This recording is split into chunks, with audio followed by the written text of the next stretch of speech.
嗨，大家好！我哋上一條片咧有講到 AI 做你秘書，可以幫你處理一啲繁瑣嘢。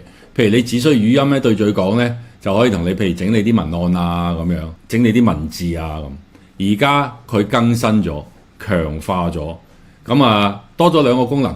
第一個咧就係、譬如有陣時我要去 Google Canada 啲 appointment 啊、啲 meeting 啊咁我哋要講完跟住打文字，自己係手動去輸入 Google Canada 咁。咁而家唔使啦。只需要講完之後咧 ，AI 就同你睇完，自己落去 Google Canada 同你搞掂晒。咁到時到候佢會叫你啦，係咪？會提你有 reminder。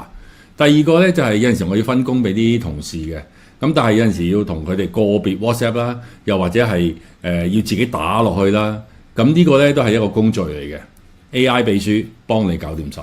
咁呢個就係上一次嗰個流程啦。我哋喺 Slack 度講完嘢咧，跟住去轉做文字。跟住整理個內容落去 Notion， 咁大家咧不妨睇翻呢一條片。咁我哋再加咗個功能係咩咧？呢個就係 Notion 啦。咁我入邊嗰啲 To Do List 啊，嗰啲文字啊，我喺晒度嘅。咁我而家試俾大家睇喎。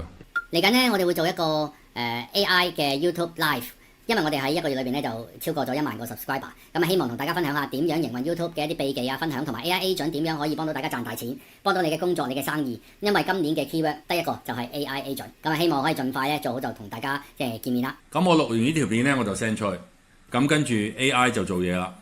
好啦，佢就出咗啦。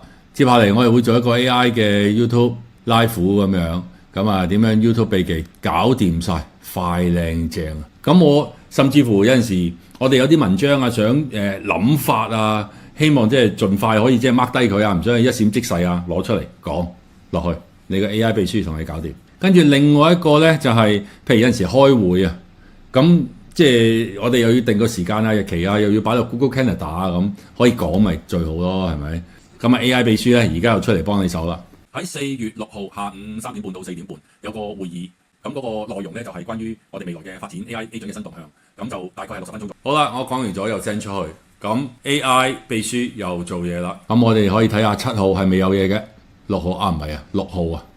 咁呢度佢就自己出咗嚟啦。咁就 AI Agent 發展會議未來動向喺嗰個 Notion 度又會落咗去。跟住我又同我同事講有啲咩要做啊。Alan To Do List 有條片要剪，約20分鐘，加翻封面同埋嗰個封底加字幕。咁 AI 秘書咧又做嘢啦。OK，咁大家呢度即刻彈咗出嚟剪片，有條片約20分鐘，封面封底，跟住就 send 咗去 Alan 嗰個 To Do List，快靚正。